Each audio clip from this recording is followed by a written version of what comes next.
goal isn't to live forever. The goal is to create something that will. Welcome to Perspective, a podcast for wedding creatives where we sit down often with a special guest and talk about our many years of experience in the wedding industry so you can learn from us and grow your wedding business. And who the hell are we? Well, I'm Simon, and this is Darth Gregius. Together, we are Cinemate Films, two Scottish-based wedding filmmakers who love nothing more than drinking coffee and talking shop with others in the industry.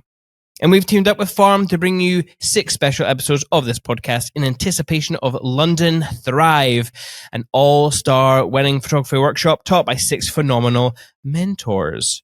This episode is, of course, sponsored by With Jack, but I will get onto that a little bit later in the show.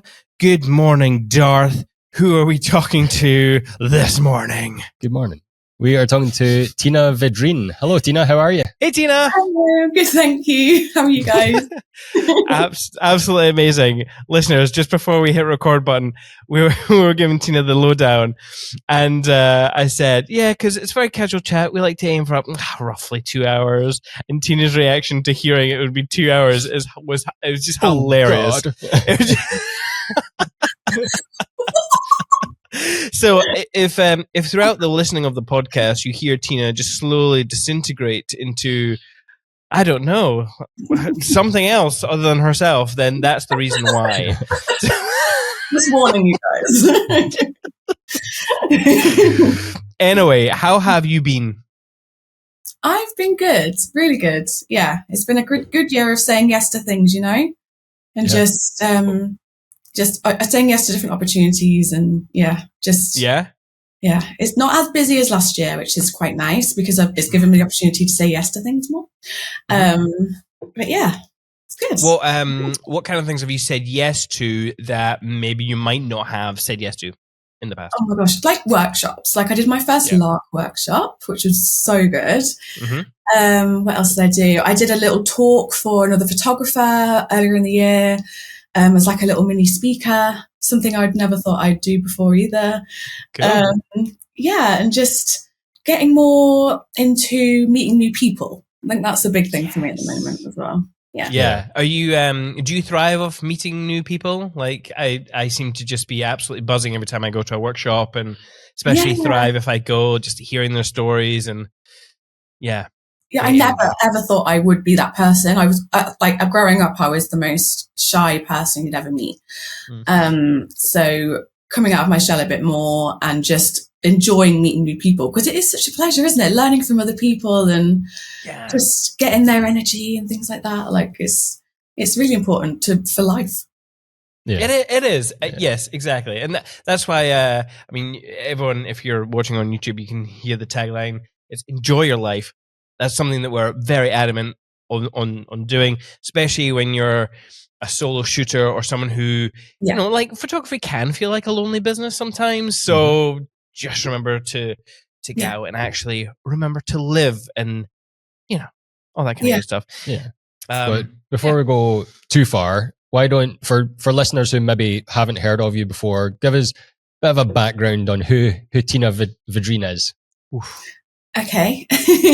Tina Vedrine. Well, she used to be Tina Wright growing up, and she did a lot of like 3rd and 4th shooting. So it wasn't just, I didn't go straight into 2nd shooting. I was like with a big team.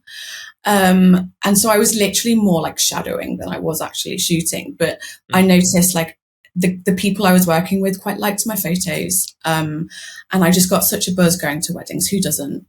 And I was just like, this is for me, because I'd done a fine art degree at Plymouth University.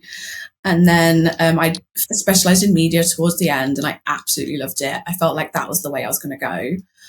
little did I know that wedding photography was actually a thing. I know that sounds ridiculous, but like I know it does sound ridiculous, but wedding photography was something you could do where you could be creative. And I never saw it like that. I just saw it. I never really thought about wedding photography before. It was very strange. And then there's someone I knew that did it, and I was like, wow. And she offered to say, she said, oh, do you want to come with me and do it with me one day? And I was like, yes, please.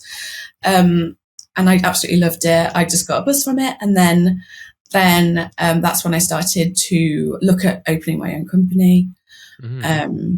And back then it was called TinaClaire.art. And that's what the business was first called. And then, started doing lots of weddings. I actually did it with my previous partner. And we kind of worked as a team to photograph weddings.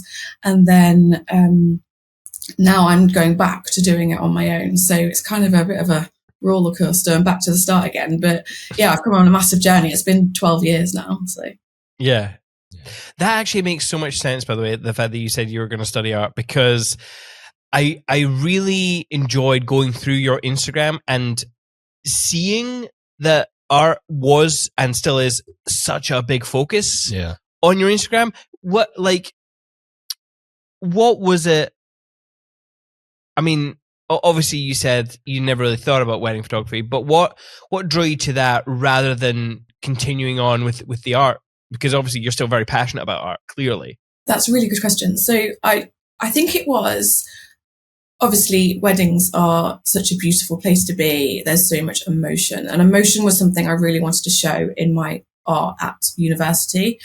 I went, obviously, as the age I was at university, you get a lot of emotions and like hormones and things like that. I know that sounds weird, but there was a lot of changes in my life at the time, and I loved expressing that through my art.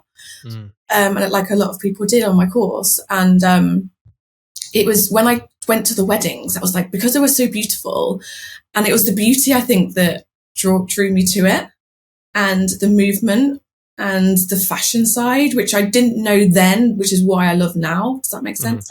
Back then it was the fashion, but I didn't realize it was that. And it was never ever about the money for me. I honestly, it was always just like the buzz of going and getting that reaction from my couples. And that was an amazing feeling.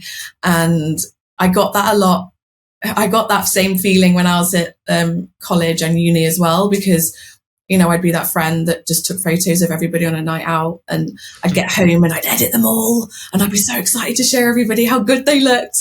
And honestly, and I got such a buzz from that, and like how much fun we had. And then fast forward now, I'm pretty much doing that, but in a much more professional way. Yeah.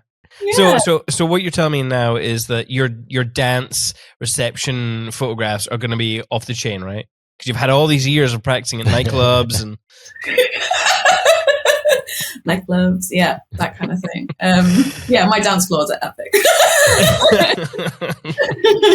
when you were sorry, just out of curiosity, when you said you were like third, fourth shooting, when we were speaking to Matt Kay, who obviously you'll meet at Thrive, he was talking about this idea that I had never heard of before, or never heard of the name. It was called third eye shooting. Is that right? Third eye shooting? It's what he referred to it as, yeah. Have you heard of third eye shooting? No. Okay. So it's essentially when if it's like a big celebration, like a big party, you hire all the, I don't want to say like official photographers, but the third eye photographer is like the one that's given full creative license to make banger images, essentially. Like a very creative. One team who are there to document the standard basics of the day, and then there's one team there to do really creative off the wall stuff. Yeah. Is that the kind of shooting you were doing, or was it just like a backup on backup on backup? Literally backup. They were they were very traditional photographers, but that sounds really cool. Like I really like that concept. Yes, exactly. I think, oh my God, this is reminding me of a conversation. This is going to sound like a brain fart, people. I'm really sorry. And I can't remember who it was, but it was talking about second shooters and how, like when we, for example, ask, like if I work with someone else, or even when I'm working with Greg, his angle is the traditional safe, down the aisle shot. It's the documentary angle. It's making sure that everything is captured. And me, I'm going around getting all the creative stuff, which is essentially a very privileged position for me. Yeah. And we're talking about second shooters and how really, if like, even though this isn't really the case, it's more of a backup, but second shooters, the idea of this conversation was that second shooters would be the safe, get the stuff that you need, and the person who hired the second would get the stuff that they wanted. But quite often that isn't the case. But unless you are a photographer out there listening and that is how you treat your business, you're second anyway. I would love to hear from you if that is the case. Anyway, sorry, bit of a brain fart. Going back to like your art inspiration and background, do you think studying that influences how you shoot nowadays? Do you see any sort of correlation between that? 100%. Actually, I was at an art gallery recently. I went to Brussels, and I went to an art gallery, and I was looking at all the work, the pieces that I'd studied at uni, and I was just thinking, having a realization that how much they influence my work now. And not so much the work, it's more say how I compose an image. And I do a lot of dark images, and I do a lot of dark scenes, and then I edit in the way that resembles these pieces of work. So it's more the editing, but then I do the background work when I'm at the wedding. But that's how I've developed over the years. And it was really, really fascinating to see it. I actually texted my mum, I was like, I'm actually quite shocked how all these pieces of work that they were in my memory, but then I didn't realize they were influencing my work now. Yeah. But yeah, it's great to have that realization, to see like that you're doing it for the right reasons. Like that's where your style's going. Are you always on the lookout for like new art and stuff like around you? No, not so much. I do a lot of kind of research into other forms of art. So not necessarily like painting, which is what it was before. I'm really into like sculpture now. I will watch modern dance as well. So that's obviously art, but in a different way. But I get influenced by all of that. They just ignite something in me, and they just then encourage me to then start producing more work. And I'm getting a lot of pleasure from doing a lot of fashion editorials at the moment, because I feel like if you get a model that dances, that's just like everything just pings off in my head, and I'm like, wow, this is too much now. I'm getting so inspired right now. Yeah. If you have like a bride that dances, are you going to be using her skills to create some interesting dance influenced imagery? Or any dancers out there getting married, please hit me up, because we're going to have some fun. Nice. So going back to your career, like when you started going on your own, what were some of the biggest challenges that you kind of faced in those earlier years? And how have those challenges shaped you moving forward? Well, as you know, as a photographer, a lot of things can go wrong. And that's why it's such a risky business. And that's why you, as a photographer, you have to put so much passion and love into your job. So yes, things can go wrong on a wedding day. And believe me that I've experienced some issues, but like everybody has. But that's how you develop, right? That's how you then get to where you are now. And I don't know, things like, what have I learned from asking for a postcode on a booking form? That's quite important. Getting down to the basics, nice. Down to the basics. What have I learned? Oh, lighting. You're going to learn how to use lighting as you go along. You're going to know when to ask your couple to stand in a certain light for a certain time of the day. This is really like basic stuff, but you're just, the more you do it, the more it's just going to become natural. And even though I've been doing it for so long, I still go to a wedding now and I still have those butterflies. Like you always will, because anything could happen. Like it's a wedding day, like everything changes and there's always things that just pop up. So, and couples are always different. The guests are always different. And you just got to adapt to it every time, haven't you? So Yeah, but you're just going to feel more comfortable about adapting as you go along and as you keep doing it. Mm-hmm. Yeah. Speaking of adapting, you mentioned like as a child, you were really shy and didn't want to put yourself out there, but you've recently started to do that a lot more this year and maybe last year. Mhm. So what sort of spurred that change, and like how are you making yourself take that step out? Like what strategies are you using to just push yourself out of the comfort zone? I think because I've been doing it for so long, obviously at weddings, you're meeting new people all the time, right? So you then gain that confidence. And what spurred me along the past 2 years is probably having someone say I couldn't do it. That's what's pushed me. So I've been told for a good while that I couldn't do it. That art, it's just an arty thing. It's just a sideline. It's just a hobby. It's not a career. And I think that's what's pushed me to actually say, no, it is absolutely a career and it's something I'm really good at. And I'm going to push myself to just push a few more boundaries down and get there. Yeah. It was a who was it who was saying these kind of things to you? Like, was it other people in the industry? Was it your family? Was it? I mean, it was even yourself. Like, I sometimes tell myself that I can't do something, and I think when you have outside influences that do say that you can't do it, then you're just going to stop believing that's the case, right? So yeah, I had someone in my family and my actual husband saying it. So yeah, it wasn't really anybody like in my industry or anything. Yeah. And to be honest, I've never really had industry friends like up until now, because I'm now obviously putting myself out there and meeting new people. I've got like a nice little community, but back then it was just me and my husband, and we were just kind of just doing the weddings, but not really venturing out anywhere. And he just kind of stopped me a little bit and be like, "Oh, do we need to?" That kind of thing. So, Tina, that's the saddest thing I've heard. Oh God, Tina, don't say you've got no friends. No, you do now. You do now. Oh my God. Oh, my little tear to my eye there. Jesus Christ. Honestly. No, I do now. Because it's really early in the morning. I'm getting emotional. Yeah. Well, that just goes to show you can hear all sorts of negative things from even the people closest to you.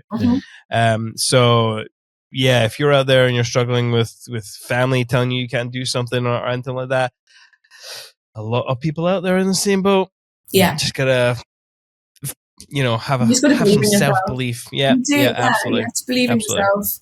If you want that to be your dream at the end, if you want to be doing this for a living, and you've got to just believe in yourself and know that it's possible. Yeah. And you just have to think about the amount of people we've spoke to on this podcast who, all the people we speak to are at the top of their game and people idolize them, but they still have imposter syndrome and they still feel like they're doing everything wrong and they're going to be found out. So if you're just new in the industry and having those feelings, it's not unusual. Oh my gosh, it'd be so overwhelming, wouldn't it? Yeah. If you are out there and you're feeling like Tina used to, please write to us. We'll be your friends. like not a condescending way. Like genuinely, if you're needing creative pals to bounce ideas off and hang out with, Greg and I will be even just push yourself out to go to something like Thrive and meet people in person. That helps. 100%. Yeah. In fact, if you're on the fence, give this one a go.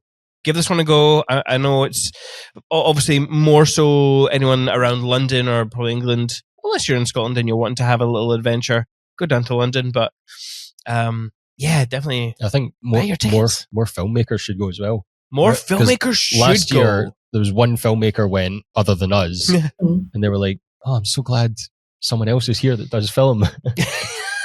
Yeah, and why are we saying that, Greg? Because really the disciplines aren't too dissimilar. Yeah. Like obviously there's added pressures with both genres of work, but networking is a great this is a great place to do networking, or just building relationships with people who you potentially might work with. Yeah. Or just even getting the perspective of photographers. Yeah, right. Yeah. It's great. Anyway, yeah, buy your tickets to Thrive. I'm sure we're going to hear from Lisa being like, you need to do more salesing. Sale. You're right, sale, Lisa. Yes. Anyway, you mentioned on your website that Edgar Degas was an inspiration to your work. Oh, I love him so much. Are there any? Well, first of all, why this artist in particular?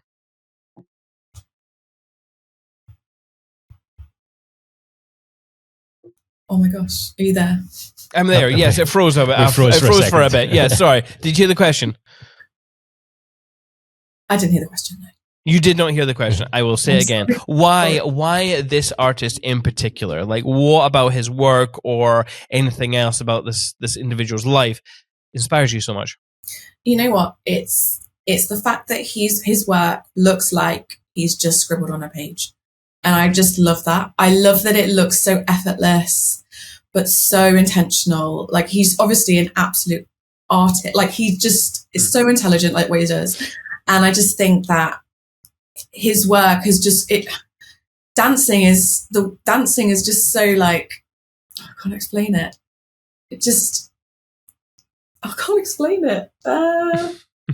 It's just, obviously everybody's different. Not everybody's going to love dance, but I feel like because Degas specialized in that so much, and he just watched dancers and then painted from that. Like, I just feel that's what draws me to him. Like, I don't know if you've seen his work, but it's just so, he used a lot of oil pastels. And when I was at uni, I used a lot of oil pastel as well. And I just saw my work in that. So even just like the movement of the fingers, like you basically paint with your fingers. And it's just, I get that same kind of feeling when I'm editing. Like, you're just using your fingers to edit. That sounds so bizarre, but I get this very similar feeling of editing as I did when I used to create art with oil pastels. And I think that's what my love for Degas came from. Mm-hmm. Yeah, I remember one of the first. I'm trying to find it here. I've got Google up. One of his first images that I ever saw, and it was like this big room with all the dancers. They weren't even dancing; they were just like huddling. Yeah. Was that? I wonder if that was it. Yeah, no, it was that one. They're. Oh no, they are dancing. Like some of them are dancing, some of them are just watching their coach, and it was just like this room filled with. Because the scenes are highly detailed, but it's still impressionistic. So it's, there's a lot missing. So you can, I just remember that scene thinking, wow, that's a really big scene to capture. Yeah. And a lot of things are happening in it. Whereas a lot of other artists were more either landscape or they were like portraiture, like just. Yeah, and even if you look at some of Degas' sketches that he's done, like just he even his sketches in preparation for the paintings are as beautiful as the final paintings. Yes, it's so simple, and you can just see the movement in them. It's stunning. Yeah. Oh, love it. So, talking about your style of photography, then, because you said that a lot of it comes from the edit and how you sort of refine it all there, but I've heard your style described as like Candid Lux before. Mm-hmm. So how would you describe it, and or what does that Candid Lux mean to you? Actually, when someone mentioned the Candid Lux comment to me, something just kind of went, oh my God, it is that. Like, I feel like a wedding day is candid. Like, you can't really compose too much at a wedding, really, because it happens. And I just feel like the lux comes from my edit, I'd say. So like, I can make a candid image look like it was intentional, like it was, I styled it that way. Does that make sense? Yeah. So when someone said that, I did resonate with it. Mm-hmm. Although I think I said this on the podcast I recently heard at a wedding. Let's do a candid. Let's do a candid. That's really? It's my favorite line from a wedding. I just think absolutely daft. But there's with a certain type of client, there is that kind of wanting to capture a more candid vibe in such a forced way. Yeah. It's an interesting like juxtaposition. They'll take a selfie and be like, "Let's do a candid selfie now," and you're like, What? How can it be a candid? You're taking it. Can we move that to the world of podcast, Greg? Let's do a candid podcast. You just look that way, I'll look that way. And we'll just Don't look at the camera. Oh my god! Actually, I'm sure our listeners are like, half the things that Simon says are probably candid thoughts. Like, ooh.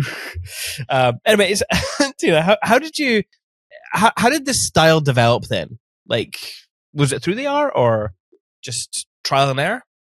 It definitely was trial and error, 100%. Like, I would edit, and as every photographer knows, and videographers, I'm sure, your style changes all the time. Not style, but your edit was all. If you're not improving your preset most like every year, then what's going on? Because you can't stick to the same one. Because like the way you style is going to develop, the way you photograph is going to develop, and the way you hone in on your subject is going to develop too. So as you'll see from my style, I love a dark, plain background. I don't know why. I just feel like you get a lot of focus on the subject from that. Yeah. And I just find it beautiful. And I feel like I want those couples that want those images. That makes sense. So like, I want, the ones that you're going to put on the wall, it looks like a piece of art. You can see the detail of the dress. You can see the emotion, how the anticipation before getting married, that kind of thing. So that's where that style came from. And I noticed when I started editing that way, now this is going to sound crazy, but I first did that dark edit a few years ago, and I showed my husband at the time, and I said, "Oh, what do you think to this?" I went a bit dark, like I went a bit crazy, and he was like, "Oh no, Tina, that's too much. You can't post that." And I said, "Oh, okay." And I took it on board. I was like, "Oh, maybe it is a bit dark. Maybe people won't like it." And you'll never guess what. So I never posted it. But then when I delivered the album to my couple, the bride got that exact image printed on a huge canvas and had it on her wall. And my heart literally sank, and I was like, "Oh my gosh, she loves it." And I was just like, you know what? I found out from my couples over the years what they like about my style, because I have like a personal page on Instagram that I let my couples follow me if they want to like get to know me. I don't always follow them, but they've got the option to get to know me because I don't really share much on my business page of myself. And they were just like, I'd see what photos they had put on the wall and what they selected from the gallery, and it was just opened my mind. Like, when you get criticism, like when you start out, and they're like, "Oh, I don't really like black and white. You're giving me too many black and whites," or because you're starting out and you're finding your feet. But then as you get more established, you realize that you're inviting the couples that like those black and white images. Because that's what you're good at. That's what you like to put out there. And it's so nice when they start to appreciate it, and then you see that they're the ones that they're putting on the wall, and it literally makes my day, because I was just you're in the early years of your career, and you're like, I need to be like that. Oh, I need to be like that. Oh, I'm doing this wrong. I need to get advice from these people. When really you don't. You need to follow what you want to do, what you think looks good. And so you'll get those couples that like what you do. So that's what I've learned. I maybe should have said that at the beginning, but yeah, that's definitely something that has opened my eyes, and just it's so nice to get to know your couples as well, like to know their personalities before the wedding as well, because that's something that I've found really helpful. Yeah. I call that a major win, Tina. I was loving that story. I just wanted to give you a high five. Yes. I also like that part of it though, seeing what the couples order and download and stuff. Like, we put some stills from our films in our pick time gallery, and seeing what they're downloading, or if they do buy some in print, I'm like, oh, that's one of the weirdest ones to print, but all right, that's the sort of thing they want to print and have on the wall. Cool. Yeah. It's so interesting. Yeah. Talking about like those ideas, like core philosophy, like for your images, like what is it for you? Like for my images, or for as in the business, or what do you mean? Sorry. For the imagery that you create? Like, what is the core idea that you're trying to capture or create? Okay. So when I'm at a wedding, believe it or not, what I share is very different to what I share on my Instagram isn't really what my couples get in terms of this day from start to end, because they obviously have all the personal things. They have all the emotion, which is very evident in my galleries. I'm very much attention to detail. I go in close a lot. I've got my 85 millimeter, which is on one camera, and then I've got my 28-70 on the other, and I'm literally just going like this all day, and they're getting all the details as well as, you know, the big like landscape shots and things like that. And it's like, I don't know, I feel like I need to be sharing more of that on my Instagram, but I feel like because I provide a gallery to inquiries, that kind of covers that for me. But yeah, my core is the emotion, stylish, obviously. I love to be to create stuff, to document stylishly, and that's just being aware of composition and just thinking creatively before capturing an image, as much as you can on a wedding day, obviously, because they're so fast paced. But yeah, but I'm very intentional with that, and just capturing the love. And I actually. Another thing, I'm quite, I like to bring out the fun in a couple, and I'm quite good at making a couple feel comfortable, because I'm known for having something called an infectious laugh, which everybody comments on after a wedding. And I feel like I do it because I'm honestly like having the best day ever and I'm just loving it. But I feel like that doesn't match up with my Instagram. Does that make sense? So I feel like there's something going on where I need to maybe show that more. But every single wedding, someone mentions my laugh and they just say it was the best part of the day. Like, you made us feel so comfortable and we just had so much fun with you. And I feel like I love that I can be like that for them, but I also need to maybe show that more online. I don't know. Yeah, I completely understand that sentiment, because as filmmakers who like our films can be quite somber at times. I've tried my best to not be too somber on social media, but me as a person, like, you're a goofball. I am a little bit eccentric in person, so there's that kind of, again, I'm going to use the word juxtaposition between me and what I create, and I always used to find it very hard to balance in branding and then on social media and then on the day. That's really interesting. So I do tend to just feel that I'll just do whatever is genuine at the moment on the day.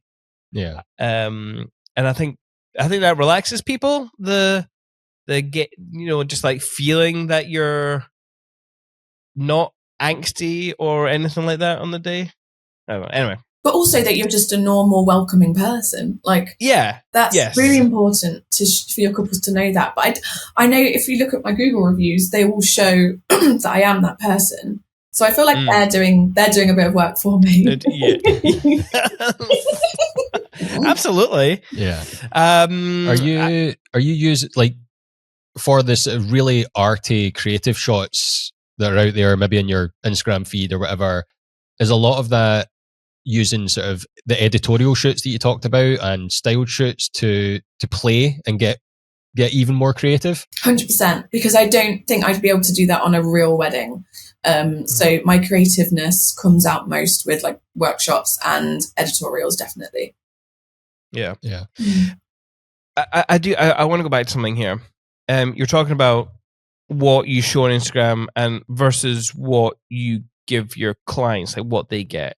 How are you balancing that kind of authentic kind of imagery versus the kind of more artistic-y style and elegance?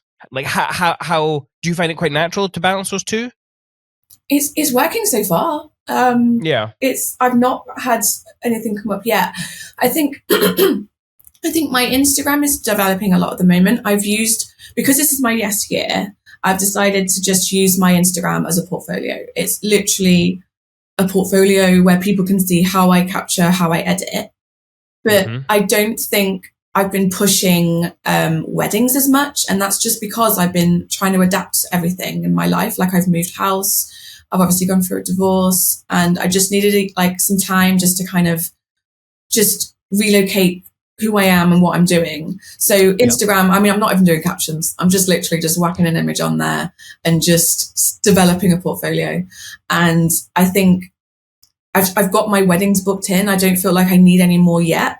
But then if I was to obviously push weddings more, I'm going to be looking into how to develop my Instagram for Shopfront. I know Instagram is huge, isn't it? Like obviously website, like websites is a given, but Instagram is going to show a lot more. And you know what? I would love to be more on there, on like showing my face and showing what I'm doing behind the scenes more. But for now, this is like a little phase of my life where I'm just being creative and, going on podcasts. Hell yeah. You mentioned bookings. How, like, what is the kind of number that makes you feel, yes, I've got enough? 17, I'd say. 17. Nice number. 7's my favorite number, so I'm happy with it. Yeah. Okay. Do you have the latitude in you to do more?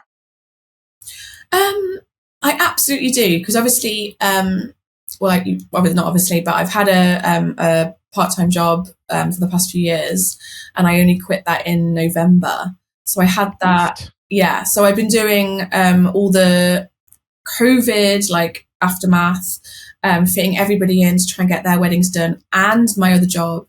And it was just so much. And I'm quite enjoying just having this time just to be creative. Like I haven't had that for years. In fact, not at all. And I just think, it's like a little gap year for me, you know, a little creative gap year. But yeah, so I feel like now it's like a complete little refresh button, and I can just then look at next year as how I'm going to be doing, how many numbers I'll be doing per year and everything. I'm loving I'm getting a lot of destination requests at the moment. So as you know, they take a lot out, don't they? So yes. Yeah, it's so nice to. Where has your work, like where predominantly do you tend to aim for weddings? Is it just England or anywhere? Anywhere. You're absolutely fine with anywhere. Literally. I rarely do weddings in the Midlands. Like I'm driving at least 2 or 3 hours for a wedding. Yeah. Okay. So where are you finding your particular clients? And the only reason I'm asking is because this morning I was on the videography forums on Facebook, and there was this conversation about how this videographer was having a referral from a photographer who charges, 8 to 10K, I can't remember, but the referral was for video work that was a lot less than that. And he was very offended, or not offended, but just very confused as to how he should market his business and all that kind of stuff. So I think I'm going to start asking more people about where their kind of group of clients come from. But so for you, where do you tend to find your clients, and like how do you market your business? Okay, that's a good question. So I find myself in Surrey a lot. I don't know why. Okay, sorry. A lot of Surrey weddings. I'm not sure why. But interestingly, I a few years ago, I did a influencer wedding, and she's based in Wales, South Wales, and I just had like 3 years worth of Welsh weddings. Like they were just because they all follow her. So we became really good friends since then, and she's been such a support to my business and everything. So yeah, that's a great strategy. Yeah. I'm not gonna lie. When you said sorry, I was utterly surprised by that. I was. All right. Sorry, I don't really do anything like Google ads or anything like that at the moment. Yeah, I mean, to be like, I was just having a look at your Instagram. You've got 121,000 followers. That you're doing pretty well for yourself. Do you have any strategies to how you got so high with those figures? Because I know a lot of people are, again, they always struggle with Instagram, and then they try TikTok, and then they're struggling there, and then they're like, oh, yeah, all this kind of stuff. So I think Instagram, I was on there from as soon as the business kicked off. So back 13, 14 years ago, I was on Instagram, and I just got really obsessed with it. Like, I got really obsessed with it. Like, I was doing, I was also doing posts every day. I was just, it was back in the day where you could like hashtag something and you get like 20,000 followers. Like, do you know? And like, but back then, it was just so easy, wasn't it? But now it's so hard. Like, it is really challenging. But for my advice would be to dedicate your time to Instagram. Obviously, you have to enjoy it though. Like, if you don't like doing it, don't do it. Like, it's not for you. Maybe hire someone to do it for you. But I still love doing it. But yeah, I got obsessed with it, and I loved how it looked. I loved how you'd engage with different people in the industry. I'd find so many clients on there, and yeah, it's just you just have to really, really dedicate time to it. And like a lot of people say, it's another job. Like, it's another job in itself to get, you know. Yes. But they make you feel differently about it because they tag on the word social media. Like, yeah, just another business. So yeah. Like, talking more about like pricing and packaging of what you offer, like what do you offer your couples? Like, when they're booking up with you, what are they going to get? Okay, so when they book with me, I provide a wedding guide with some useful information on, lots of images from my other weddings, as it not inspiration, but I like kind of what they'll get on the day, which is really which my couples have found really useful. They then get obviously me on the day. They have options for extras. They can hire another shooter. They can pay for express delivery if they wanted, so like a week edit. And they get an online gallery after, so all of their images online, and I'll try and do them in like what's it? You know how you can do different sections on PicTime, so like different parts of the day. I'll try and do that. Yeah, because I find they find that quite useful. And I slideshow I'll do for them as well. And then I offer wedding albums afterwards. So yeah, just the standard stuff, really. Nice. By the way, if anyone wants to try PicTime, we have a code. Check in the show notes. Ooh. Just for funsies. I love PicTime. I love the people around PicTime. I've got a lot of time for the whole group, to be honest. Yeah. So let's talk about an actual wedding, right? So a wedding day has happened. Oops, sorry. It hasn't happened. It's about to happen. You're in the morning of. Walk us through how you approach a wedding from, you know, right at the beginning to all the way through the day. I know it's a lot, and every wedding is technically different, but yes. Okay, so I usually arrive around 11. I'll obviously I'll get to the bride around 11, but before that I'll do like a recce, especially if it's quite often I've not been to the venue before, so I'll have a look around, get some establishing shots and things. Usually I'll see the videographer first as well, have a little chat with him. Oh my gosh, that's so bad. What? I've only no, that's really bad. Sorry, can you cut that? I missed that. What happened? She assumed the him. Oh, Sorry. It's okay. Terrible. We won't judge you. terrible, Tina. Meet them. And then and then I'll go to meet the bride or the groom, and just kind of get some shots there.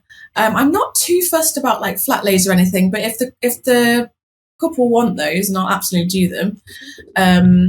But I just like to get nice portraits of them having their makeup bits done and things, and then I'll go and see the groom or bride, and then go and get some shots of them, and then I'll go to the ceremony room to see how that's looking, get some shots there, get some details of any extra bits, and then I'll usually speak to the celebrant or the registrar, get an idea of what their rules are for the day, and then I usually stand at the front if it's just me. Cool. And get the arrival, and then for the whole ceremony pretty much, and then I'll get like the shot of them after they've just got married. Then I'll go to the back and I'll get the shot of them walking down the aisle. Is this too much detail? Is this, No. Okay. Although I might interrupt you at different portions of the day because I already have a couple of questions. Absolutely. So if let me ask one question. Mhm.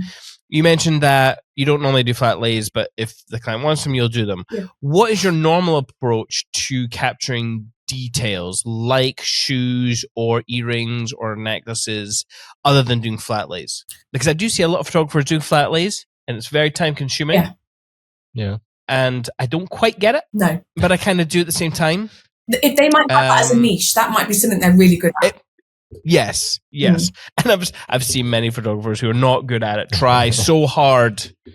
I couldn't do Keep it. going. Oh, it's not my strength No. either, by the way. It's not my strength either. But keep going, you guys. If you're doing flat lays and you're not good, you keep going. Anyway, Tina, what's your approach to capturing those kind of details that aren't flat lays? My couples usually just let me do my own thing with that, and I usually find a nice dark spot with some nice light coming through the window. And I'll do the shoe. I like doing shoes. I feel like shoes need a good portrait. And earrings sometimes I do a perfume on its own, but I'll rarely put them all together. So Okay. I like them having their own time to shine, you know? Yeah. Can I ask you a very complex question? Oh, God. What are you doing with the shoelaces?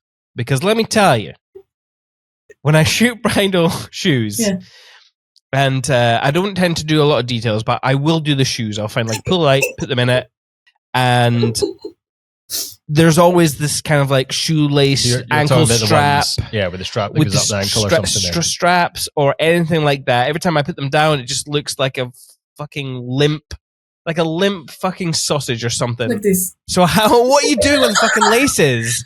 Give me some pointers because First of all, we don't call it laces. I was thinking, are you trying to start a trainer here? Because what straps? Is that what Straps. That's a bit better. correct? You can tell I'm a fucking man. I'm a man. All right, I'll put the shoes and I'll just shoot them and yeah. Anyway, It depends what type of shoe it is, but it usually, if it's too like flappy, I'll tie them up. I'll just fasten it up, and then just make the focus on the actual shoe rather than the flappy like fasteners, and then they just kind of melt away. They just melt away. If you've got the right... Sure, 1.2. I feel like mine, maybe it's just because I noticed them, but mine aren't melting away. They're very much in my fucking face going, you're shit, you can't capture me very well, you're an idiot. Yeah, try and tie them up. Okay. Tie them up. Okay. Or just try and get your lens focused just on the shoe, but not on the bridge bit. So you're not... Okay. The focus isn't on that. You know, just yeah. Okay. But is it okay for the I'm going to call them laces again? For the straps to be like lackadaisical, is that a word? I don't know. It's like, well, floppy. It's just relaxed, isn't it? It's the vibe. It's like, it's how you found them. You just found them there. I just found them in this lovely pool of light on this gorgeous texture that I found. Exactly. They don't know. There you go. Well, I feel like I've learned a lot today, so thank you, Tina. Thank you. How to shoot shoes. I want to hear from anyone who's doing flat lays or even just shoes, and they also struggle with the straps. Make me feel better. Please comment somewhere. Write me an email. Give me a phone call to be like, you're not an idiot. Don't worry. What you can do as well, they're more than likely they're leather, so just give them a massage, right? A massage? Oh my god! Give the leather a massage, and it softens it up a bit, and then they just kind of. Oh, okay. Oh, there you go. He's going to get a reputation. He'll be walking around rubbing the ladies' shoes. Oh, yeah. That's right. I'm not going to be. I'm not just going to be the video guy at wedding. I'm going to be the crazy video guy who massages women's shoes. Oh god, that's going to be terrible. Okay. So you mentioned if you're shooting solo. So how often are you finding yourself recently shooting with a second shooter? Is that something you're still doing quite regular? No, I've this year I've only got 2 weddings where I've got two shooters. Okay. Yeah, so I'm usually doing it on my own. Mm-hmm. Yeah. Nice. And how does that, when you do have a second shooter or you don't, how does that sort of change your mindset on a wedding day at all? Well, that's a good question. I like having a second because it gives you that reassurance that you're going to get the shots that you might not reach if you're caught up somewhere else. I haven't found that I've had that stress, touch wood, because I feel like I've got my timings right now in terms of how long I need to give a certain part of the day to then go to the next thing. But it is just nice having a second, isn't it? Just to have that reassurance in your mind that it's going to get covered.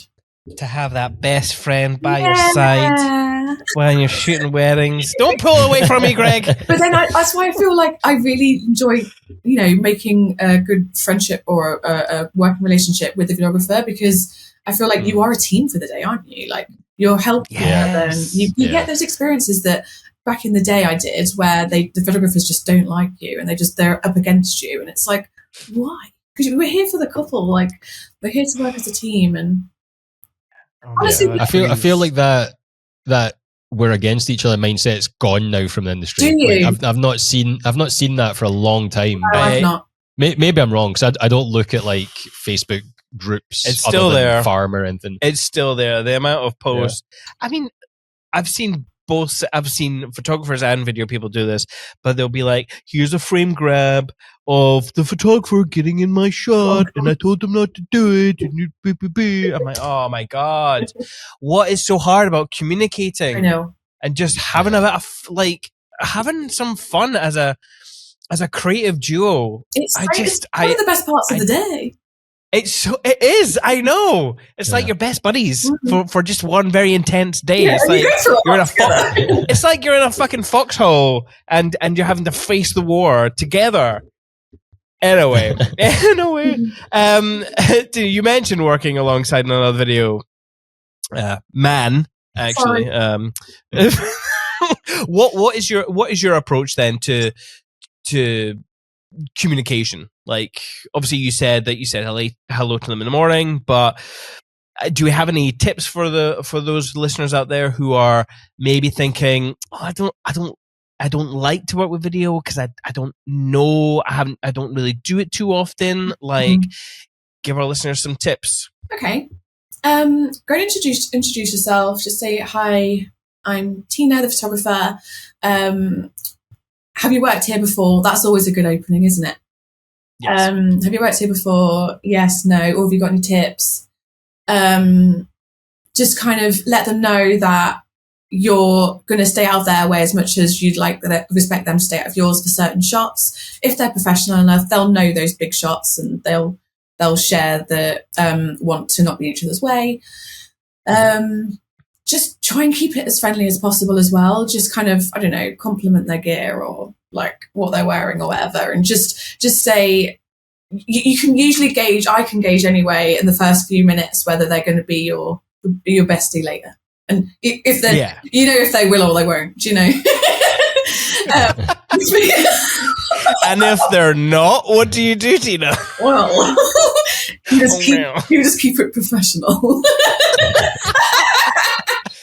You're just like not sitting at the same table for dinner. Like you just like you see him across the room. Oh gosh, I don't think that's ever happened to you before. Is it for you? No. No, not at all. Not at all.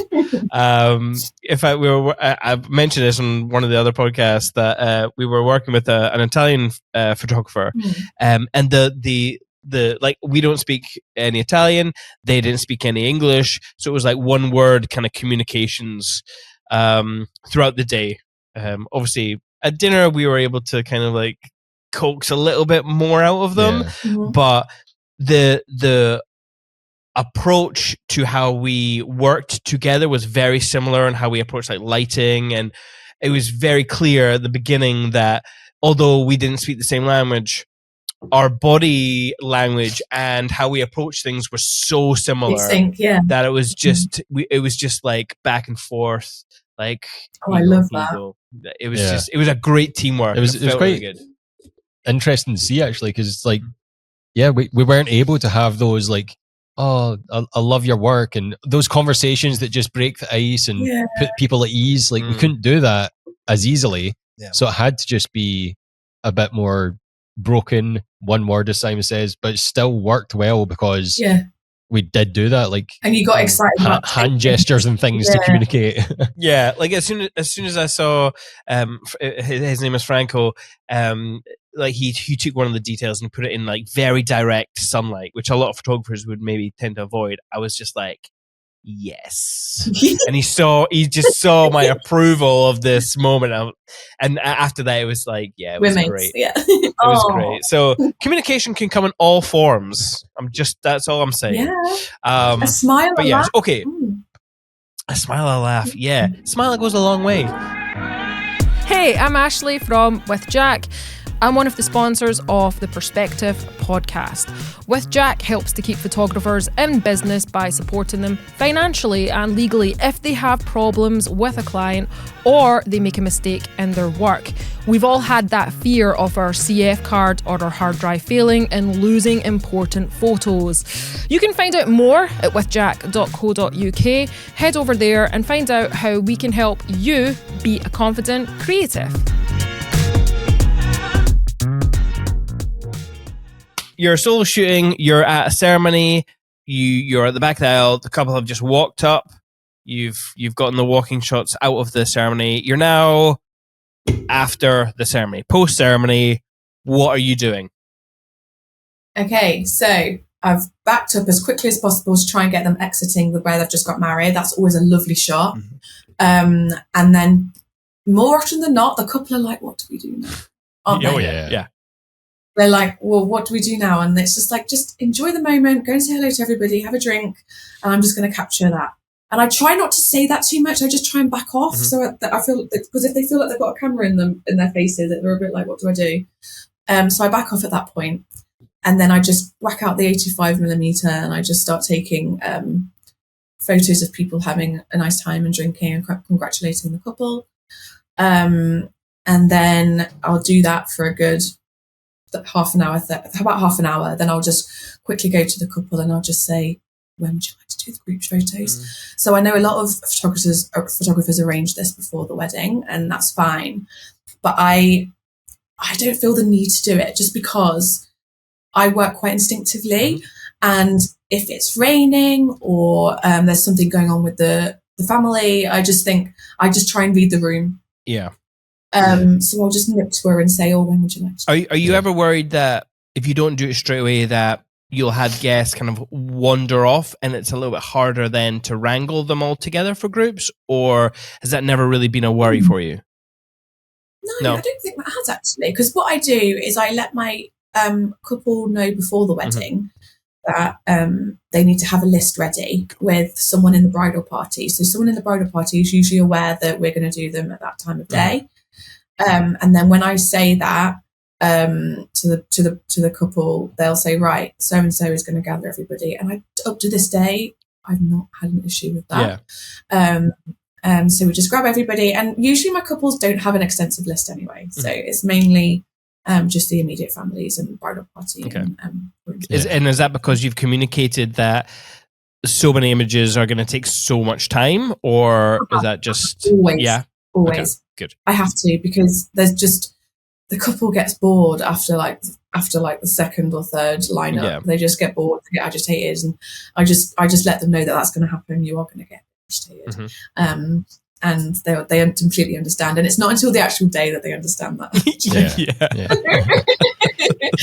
Unfortunately, but got to do what you got to do, and they usually go okay, and then they'll have some more time for drinks and canapes, etc., if that's what they're doing. And then I'll say, look, do you want to get 20 minutes of portraits in before you all sit down?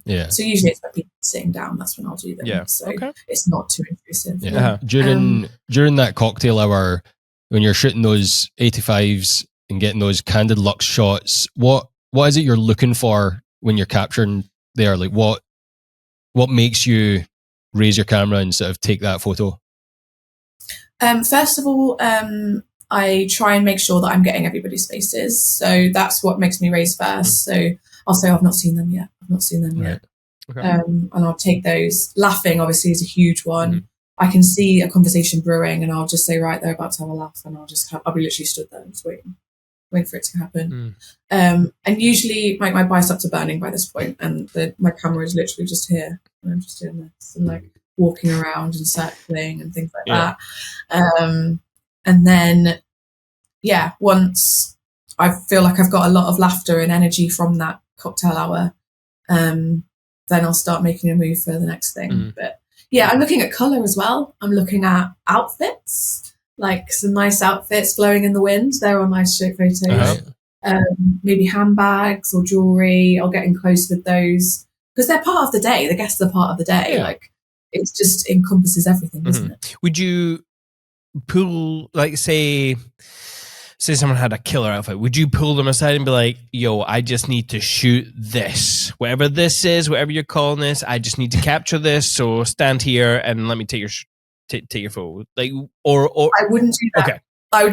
I would notice it, and I'd be drawn to it, and I'd try and capture it naturally. But I would love to do that, but I don't think it's really, I don't think for me, because I know that a lot of photographers are very like, hi, I'm the photographer, right, I'm going to do this, I'm going to do that. And I'm not like that. Okay.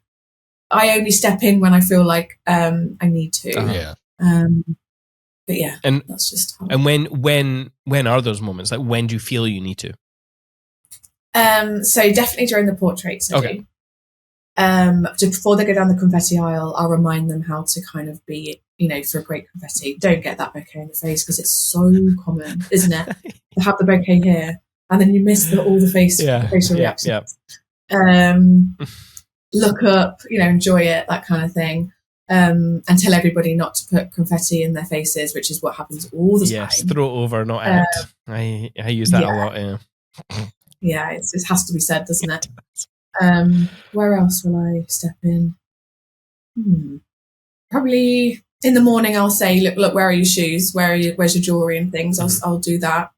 And then for a nice portrait, I'll quickly say, oh, do you want to stand by this lovely window? We'll get a nice photo. Or let's get all your bridesmaids now while you're all fresh faced and no one's sweating away. That kind of thing. But apart from that, I don't really guide people. Maybe I'll ask people to come out for some golden hour if we have any. At the end. Cool. Well, let's talk about your couple session then. Obviously, you mentioned only 20. Well, you mentioned 20 minutes. So, and then you mentioned golden hour. So I'm assuming it's you like to break down the day. Obviously, you get the golden hour, nice light. But again, I'm assuming it doesn't take that much time either to get those kind of shots. Maybe like 20 minutes as well. So 2 20-minute sessions. the last wedding I went to, the golden hour took about 10 minutes, if that. They were already a bit tipsy, do you know? Like, we just said, right, they were like, yeah, let's do it. Yeah. Just went to this little field around the back, and got some beautiful shots. So, it's always nice to do as well, because they are a bit looser towards the end of the day, aren't they? Yeah. They're just a bit, and they're a bit more open to it. But yeah, it's nice. It's nice to get that variation. But also it's not necessary, because if you don't get that golden hour shot, it's not the end of the world, because you're still going to get them, for the rest of the day. Yeah. Being happy. Well, that is the thing. I think a lot of photographers maybe forget about that. And I know a lot of filmmakers do as well. In fact, it reminds me of a comment that I saw where it was like, oh, I don't know what to do with an edit if I don't have a couples shot, because all the couples, all those shots are the glue to all the rest of the moments in the film. And I just thought, what is going on? You've got all these moments. All of these moments are absolutely incredible, emotional moments. And all you're thinking about is probably the moments that a couple care the least about at the end of the day. And I mean, they look cool. Don't get me wrong. And who doesn't love a sunset image or a sequence in the sun for video? But, these moments they don't hold a lot of emotional impact for a couple. It's so true. Yeah, so if anything, they might feel a bit nervous at that time. Yeah, exactly. So hearing that was a little bit of a surprise and a little bit disappointing. But what I can't remember where I was going with that point. Actually, I've completely lost track in my mind. But what is your approach to the couple shoot anyway? Like, how are you approaching the couple? Are you a poser? Are you someone who likes to use motion? Like, talk us through a 20-minute couple session. Okay, so at first I'll just say let's do some walking, because that's the easiest thing to do. It doesn't take much thinking. I like images where the groom, in this situation, the groom would say was admiring the bride. So I say that a lot, where he's kind of looking over at her. And I like to do quite intimate photos as well. So I'll get quite close up. In fact, I've got a photo here from a couple shoot, actually. That kind of thing. Just that kind of close up nuts. And I like to see how she reacts as well to the situation, and how I love hair movement. I love asking him to just kind of put his hand in her hair, or like guide the chin up for a kiss, that kind of thing. It's things that I think they would do, but with someone in front of them, it's just not natural to do it. So I just kind of guide it a little bit. And I love just getting close-ups of the hands and looking at negative space around them as well. That's where I get a bit more creative towards the end of the 20 minutes. Okay. I'll think, right, let's use this time to be a bit playful, and maybe he'll lift her up and I'll get like a close-up of something flowing, or that kind of thing. Yeah, nice. Do you have like a sort of system? Like, obviously it'll change every time, but do you start wide? Obviously you said you'd start with some walking stuff. Is that just let them get away, be yourself, and then slowly move in and closer? Yeah, that's literally what I do. Yeah. So I'll stay away for a bit, let them just have a little walk and talk, have a moment alone, and then I'll get some establishing shots for where they are. I would have done the scout around in the morning, so I'd have like a few spots that I dash to with them. So I'd have a plan, just so I know I can get it done in the 20 minutes. And I always work, if there's a videographer, I always work with them. I always say, what do you need to get? Because let's work together. You can get this here, then we'll do. And they like close-up stuff too, because they as you know, you want the emotion, you want the movement, not just static. Yeah. So that's why I work quite well with them. So I feel like they're getting what they need too. Do they? Have you ever worked with a video team or a solo shooter who have given you good ideas to like? Again, I was speaking with another photographer who was like, "Oh, usually I get a little bit bummed out for the video person because they never want to put forth some creative ideas." Like, no, it really gets me down a little bit if they're not contributing, because I feel like like, obviously I feel guilty because I feel like I'm the one needing it when I want them to do what they want as well. But not only that, but I want to share the experience with them. I don't just want them to be behind my shoulder. I feel really uncomfortable if someone's just there shooting behind my shoulder and just waiting for me to do the next thing. But I always say, look, is there anything that you want, or what do you think to this? Yeah. Do you know? Yeah. I think maybe it's, again, I was giving it some thought, and part of me was like, do they even know how to work with a couple? Like, I know obviously a lot of people out there can be quite nervous with working with another person, especially putting them in front of the camera, and like, that's nervous for them, it's nervous for you. You're thinking, oh, what happens if I do something that's not right? Again, I've lost my train of thought. Bloody hell. Anyway, yes, I think just the point of... Are you talking about your worries as a videographer about feeling like you're getting in the way? Maybe in the early days, not now. Most certainly not now. I'm very...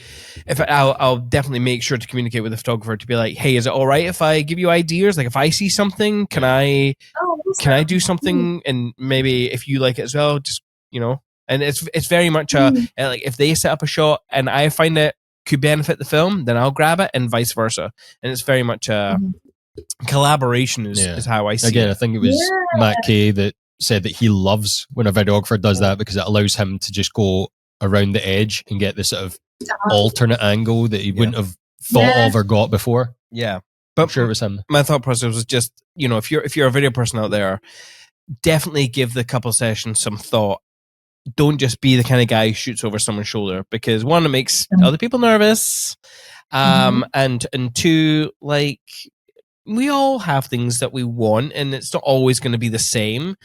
So just make sure you have your creative input, and it might actually benefit everyone if you do. That was my main thought. Just think of your final product and think what would improve it. Yeah. Plus, I absolutely love being daft with a couple. I absolutely love it. In fact, sometimes, you know, when you're taking them away for a couple session, they're like, "My God, that was so intense. Like, I had to get away from my family." And I'm like, "Yeah, it's funny that no one ever talks about how intense the family and social element can be, especially right after a wedding." Like, yeah. So, yeah. Anyway. And also, a ceremony is so overwhelming sometimes, isn't it? Like, with everybody you love just watching you. It's like, oh my gosh. Yeah. I've not seen this as well. Yeah, right. Okay, so you've done your couple session. Then it's dinner. I suppose at this point in time, depending on the time of year, a lot of photographers might even start bringing out their flash guns and stuff. Are you a flash user? Are you a flash user? Not flash. Could have gone a total different direction there. Sorry, listeners. I'm not a flasher unless absolutely needs be. Okay. So. Okay. So you're more like natural light type stuff. 100%. Okay. Yeah. Cool. In the deepest, darkest winter, and the room is like just lit by candlelight, and they have the speeches, which has happened to me a handful of times. Then yes, I'll get the flash up. Yeah. Okay. We weren't going to ask you about your gear, but since we're kind of talking about it, and obviously after our podcast with Rocio Vega, who uses a ton of flash, let's talk about your gear. So what do you take to a wedding, and then we'll get back to how you shoot speeches. Okay. My gear is Canon. I'm a Canon girl. Gotta get those skin tones.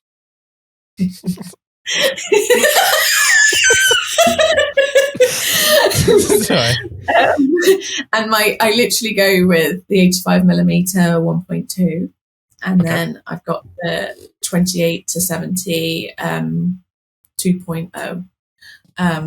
And they're my absolute babies. They are so heavy. So I actually only went mirrorless last year. Right. Oh yeah. Okay. So I've had the 5Ds for like the 5D, and I think I had the 1X. 5D. So yeah. Was it a Mark 1, Mark 2, Mark 3? Mark 4. Mark 4. Okay. Yeah. Great camera. So I had Yeah, they are. Yeah. And they just, like, I've fallen on them Mm-hmm. Mm-hmm. and I've dropped them and they've just, got back to life again. Oh, And yeah. they've just been so reliable. Yeah. And the only downside, I thought, the weight's a bit much. So I could just try, just keep up with the kids. So I went mirrorless, and then I decided to get the battery grips, which make it so heavy. I was going to say, that makes it like the same size as like a 5D. I know, literally, but also, the R6 is. I was so used to a big camera to hold, so I was just like, because the lens is so heavy, I was tilting forwards a lot, Yeah. and I was like, I don't like this at all. So I was like, got the battery grip for a bit more support, Mhm. but now I'm just. Yeah. I'm good job. I'm all right. I'm quite a strong girl, but it's I'm getting used to it. Yeah. It's more towards the dance floor, isn't it? That's when your arms start to wake. Yes. Yeah. So other than tilting down because it's so heavy, did you notice any change in your shooting and your images? Like, I'm assuming you were primes with the 5D, and then the 2870. Yes, I was. Did that change anything in the way you shot? The 2870. Oh my gosh, it's just the prime. I felt like the 35mm I had was quite limiting. With the 2870, oh my gosh, I just adore it. I just feel like I can still get those creative shots as well as the establishing shots. Yeah. It's amazing. Anyone that's considering getting it, get it. Also, I can still be really creative and get my ceremony speeches and mingling with my 85. So I've still got that distance as well. But yeah, I feel like I can cover the whole thing with those two. Yeah. Okay. Any other toys in your bag? Like some other photographers like to capture the audio, which I don't know why, because they're mad. Do you have like primes or smoke bombs or mirrors, bits of glass, bits of sellotape? Other assortment of random things. About 5 years ago, I always had a prism in my bag, and that's because I was practicing how to remove, make a lot of negative space, but that was when I was shooting a lot of landscape, whereas now I shoot a lot of portrait. Oh, interesting. Yeah, okay. So I don't need it as much. I just haven't been taking it for a while. Okay. I love to work with just practicing with my motion, the emotion I can make with shutter drag and everything. Like, that's something that I use as like a little paintbrush. Do you know? Yeah. Like, I can get really with it. But yeah, I used to. What else? I've learned at a workshop recently that you could put like tights on top of your lens, and that creates like a retro look. Oh yes, nice and hazy type vibe. I did that. Hazy. Yeah, I did that. Yeah, Nice. sepia vibes. Yeah, my wife wasn't happy when I ruined a pair of her tights accidentally. Ask your partner if you're going to borrow her tights. That's all I want to say. You're shooting. You said you're shooting more portrait now. What? Because that's been something that's come up on a couple episodes recently. As like the ratio of landscape to portrait. So what's spurred that on? Like, why do you think you've shot more portrait now? So when I first learned as the 4th and 5th photographer back in the day, they only shot landscape. So I never turned my camera ever for wedding photos. So it was always just like a safe way to shoot. Do you know what I mean? Yeah. Like, it's safer, I think, because you're holding it the right way, you're getting everything. And I feel like, I remember one of my photography friends throughout my career was like, do you ever shoot portrait? And I was like, actually, no, I don't. Like, I need to start doing that. And then I just started doing it, and I just realized there's something about that just, I don't know, it felt more impactful, I feel. Yeah. As portrait. I feel like when you do landscape, it just feels a bit flat. That's just my opinion. Yep. I feel like you can do more in edit, post-production with it, portrait, social media as well. I feel like you can use it more effectively that way. But obviously I will shoot landscape still. Like, I won't just avoid it completely. What when I need would be to. the percentage? Oh, we've lost you. Hang on. We'll wait till you come back. Are you still there? Lost me. Back. Sorry. There's a little bit of a delay there. What was I saying? What would be the percentage? Oh yeah, what would be like a rough idea of a percentage between shooting vertical versus shooting landscapes? Well, that's a really good question. I've actually been looking into that recently. It's actually about 20% landscape. Oh right, okay. Yeah. Yeah. So obviously my group photos. When I do mingling shots, I often hide behind people and do like a shoot through. Yeah. Okay. Cool. For mingling. Yep.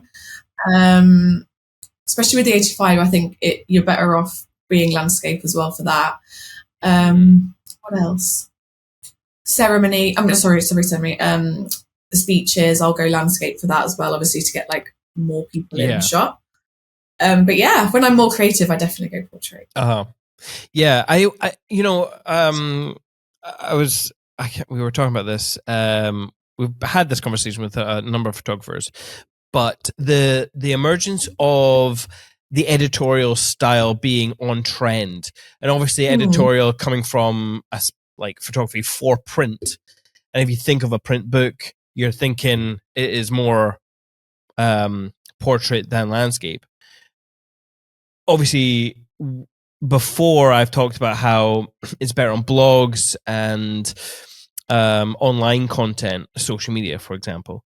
Has it come from, do you think, that editorial style because it's aimed at print? Do you think? Is that why it's become more popular, or do you think it's just social media? With oh my gosh, that's such a good point. TikTok and... It must be influences. It must be outside influences. Like, I'm sure I've heard lots of videographers say that they wish they could shoot portrait because of that reason. Yeah. But also I've noticed when videographers see my work on a wedding day, they'll say, wow, that looks really good. I wish I could do that. Do you know, like I wish I could move my lens to be able to crop in that way. Oh, yeah.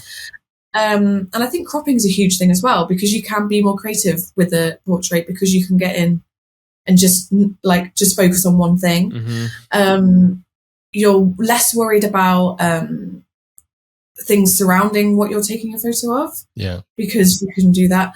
But yeah, that is a really good point. I think a lot of it's to do with that editorial outside influences and social media.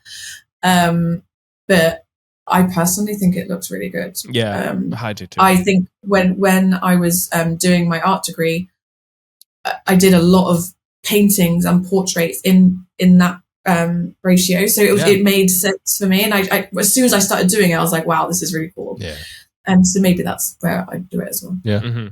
Yeah, I suppose that goes back to something I said earlier when we were talking about Degas and how I liked his work because it was like the full room. So in my head, when I'm thinking like an oil portraiture, I'm thinking it's, the portraiture, that portraiture landscape, where it gets its name from. And just seeing that as a landscape image was interesting. So yeah.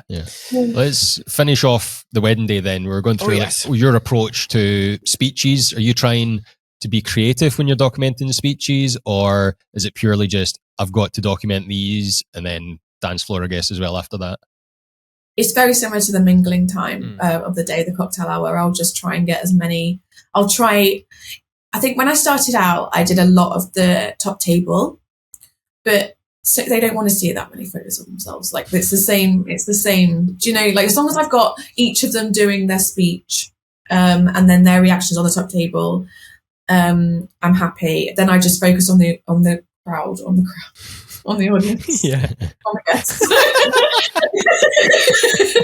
and capture their reactions to things, especially the best man speech. You're always going to get some good laughs on that. So, that's how I roll with that.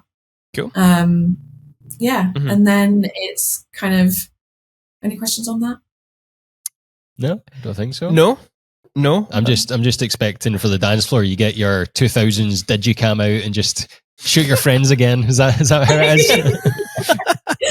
That's how it goes, yeah. Completely not your style.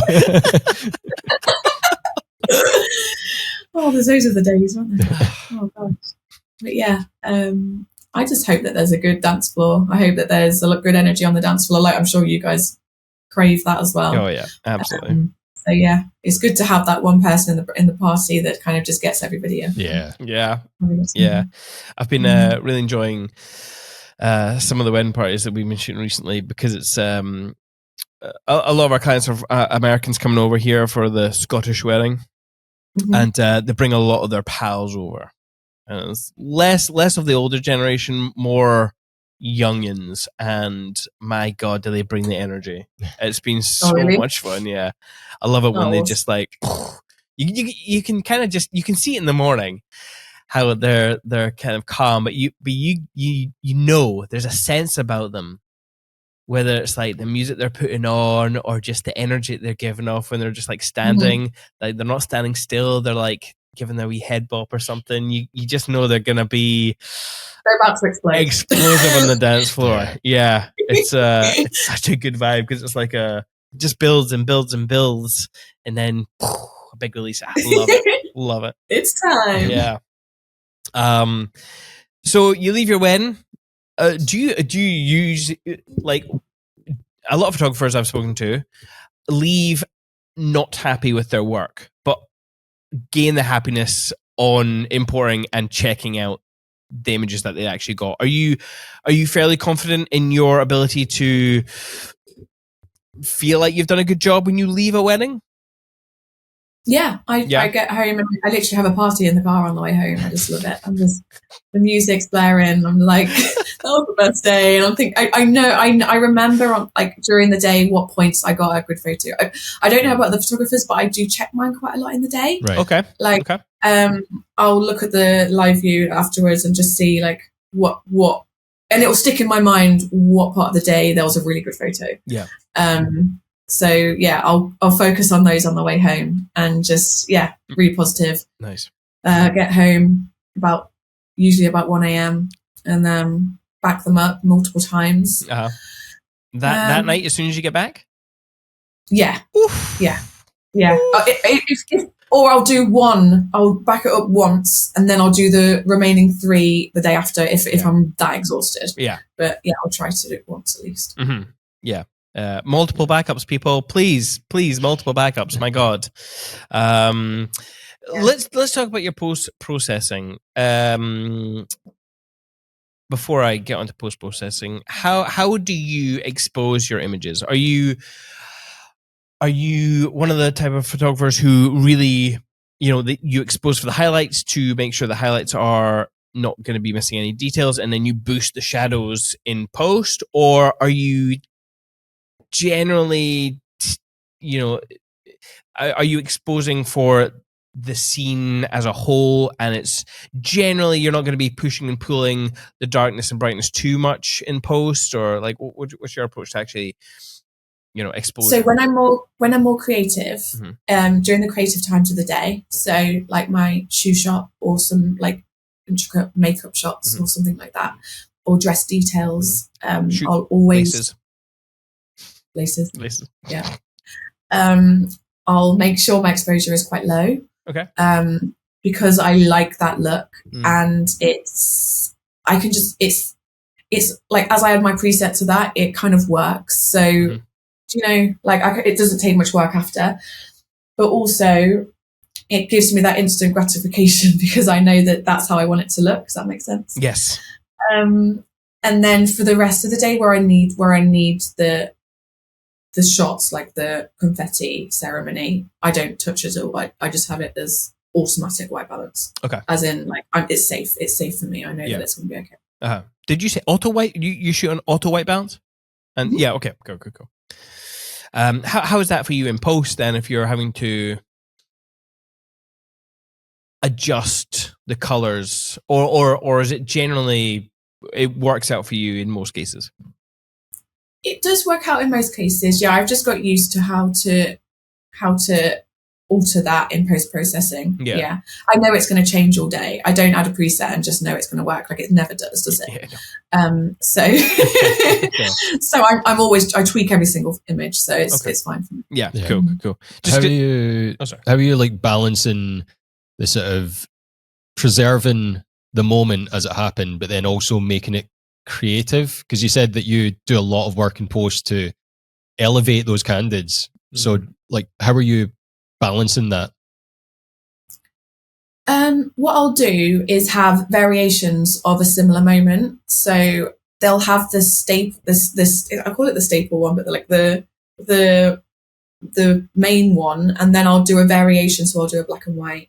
Mhm. I'll do something a bit closer, but then darker. Do you know? So they're getting a few of the same moment in a different artistic style. Right. Okay. Yeah. Nice. But I feel like there's other photographers there that will just stick to their dark edit, Mhm. and I feel like I like to still have the staple safe ones, Mhm. just because I feel like I don't know. I feel like I don't know why I do that. Maybe I should just stick to my creative side, but I just feel they're still in my edit. They're still in my same tones and colours. Yeah. They're just exposed as it was on the day. Uh-huh. Yeah. I feel like one of the images I've picked for your show and tell is one of those images where it's like you've left it kind of as it was. But we'll get onto that. I want to talk about blogging, because you actually have a blog. What was that? Are you not confident in your blog? It's going very stale at the moment. Like, I really need to edit, I add more glows to that. I've done so much since my last weddings on there. Yeah. That's just wedding season, though, isn't it? I know. I mean, now I want to have a look to see what the last I've started doing like a kind of a collection of images in a blog that I then use to then Pinterest. Do you know? So then you're getting the traction from there. Yeah. Right. I don't know anything about Pinterest. We've never used it. I don't know why, but we've never used it. For others who are like me and have never used Pinterest and don't know the value of it, can you give a quick rundown on what even super basics, what it is, how you use it, and what the benefits are of Pinterest? Okay. So you want to see Pinterest. I'm not like a technical expert, so don't go through me word for word, but I see Pinterest as like a Google, and it's a way to kind of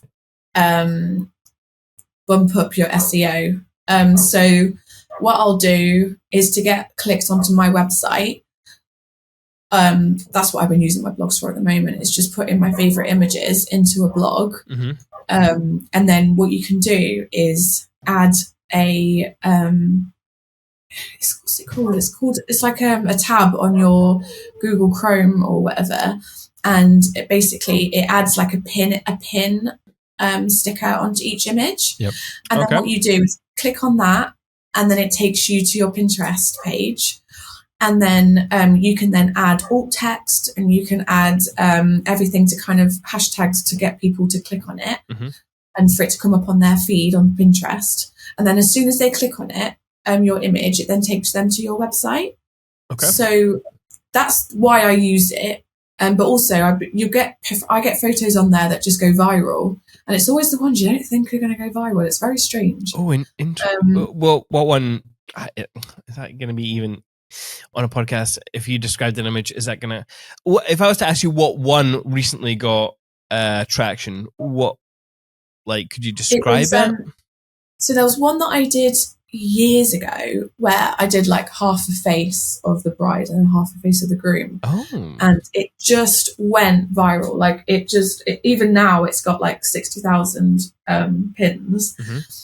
But there was one where I took a photo of the bride being chucked in the air in Greece, actually, and it was amazing because all the grooms underneath her was like all gym buddies, like, so they all got a really high. So it was a really good image. Oh dear. But yeah, that's not something I like post now, but Pinterest loves it. Yeah. So it's like, just put stuff out there and just see what people like, and it just means that you're getting your name out there in a different avenue, and people don't necessarily look at your profile and think, oh, that's a photographer, I'm going to book her. Like, it's not that, it's more for the SEO, I'd say. Yeah. And getting Google to like bump up that profile as well on your search page. Yeah.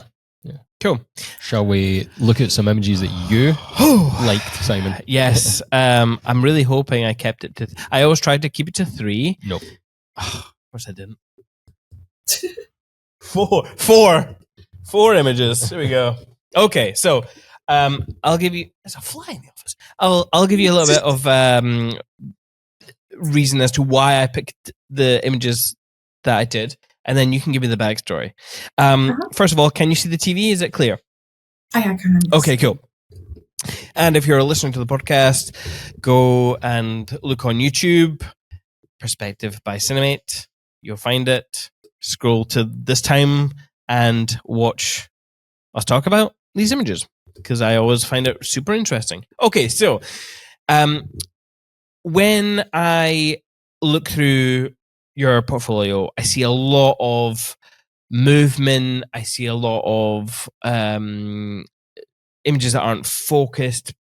I see a lot of open aperture, and I love all of this. It hides a lot, it reveals a lot. And this first image actually was the very first image I saw of yours, obviously, because it's one of the ones on your website. If you go to your home, if you go to your main page on your website, that is the image on your website. And I love this because bloody fly, what? One, sorry, the use of negative space on the sides, I love, and just center framing. There's a lot of movement. It is a very beautiful, soft, intimate moment. And the fact that it is blurry, and it looks to me like you've just taken images, like you've just rotated the camera while you've taken the shot. I just really love the direction of the blur and the softness of the image, and the fact that you've just made it black and white has that kind of very classic, timeless feel. She was a very classy lady. A very classy lady. Okay, so tell us if you can remember how you took this image, or when, and this couple. Tell us everything that you can about this image. Okay, this actually was a workshop. Okay. And what you're seeing now is a model couple, but they're a real couple. And we were outside, and everybody at this workshop just got a shot at doing what they wanted to do. Cool. And I saw this dark wall, and I was like, that's for me. The lighting was just spot on. And I just looked at how they interacted. He is like a strong, silent, mysterious type, and she was just very classy, and she moved elegantly. And I just loved how she looked like a ballerina. Like, I just, like she just, and I just felt like, oh, I really want to elongate that back. I really want to still show the detail of the dress, but I want you to embrace each other. And I still wanted to see him, obviously. And the way the light just hit their faces was just perfect. And I got very excited when I had that photo on my camera. I do actually get that strong, silent type from this image. Yeah, I really do. I don't know if it's just the use of like negative space. Like, I know you like a dark wall, as do I. Like, it's my favorite thing. Oh, if I go into a venue and it's all like dark wood and big windows, I'm in my favorite place. So it really speaks to me, this kind of image. But the use of negative space can make someone feel quite lonely, especially with the darker tones. And then just, I don't know, there's something very calming. That is exactly what I said. I think when I posted that, I said, you're my calm, or something like that. Like, when I'm with you, the world disappears. And it like the rush stops. And I feel like that's what I got from those two. They were just, the connection was just unreal. Because like, if you were to shoot one of these people alone in the dark, it would feel lonely. It would feel maybe even haunting. To a degree, with the use of the blur, but together, can definitely like get the ballerina aspect that you're talking about. You can definitely get that feel. Like, you could you picture another scene from this where it is more pulled out, and the movement as well adds to it, I think. You could maybe get the idea that they're dancing together. Definitely. which is cool actually. If that's how I'm feeling, if I feel like they're dancing, but they're not, that's quite an interesting way of using the motion to portray something that isn't actually happening. So that's the power of movement in an image. So, if you're a photographer out there thinking, "Oh, I want to try making stuff blurry," but you're maybe like you want to try, but maybe you're not understanding the point of it. Like if I a lot of people don't. That is an example of the benefits of using motion blur, especially like the way the blur happens. Like I feel like it was very radial in the way that it was happening. So, again, just kind of like brings your focus to them. Makes the rest of the world disappear. Exactly. If you're a photographer out there and you haven't really given it a thought as to what way you're turning the camera, like I know a lot of people like to play with motion blur at the dancing, like they do the flash thing and they rotate to get the lights. Like, do you have a thought in your mind as to what direction and why you have chosen a direction when you're choosing to use it? I want to hear from you if you haven't or have. Okay, so this was another image of yours. Now, again, I got that kind of like being inspired by art with this image, and it's almost vice versa from the previous image because it is crisp.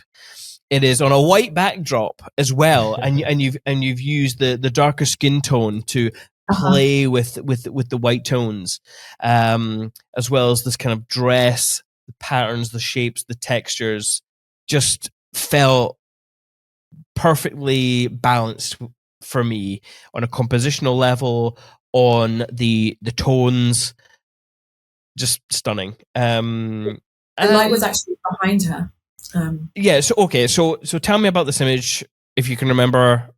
Give us all the details. The light was the light source was reflecting off the wall, and then she had another light.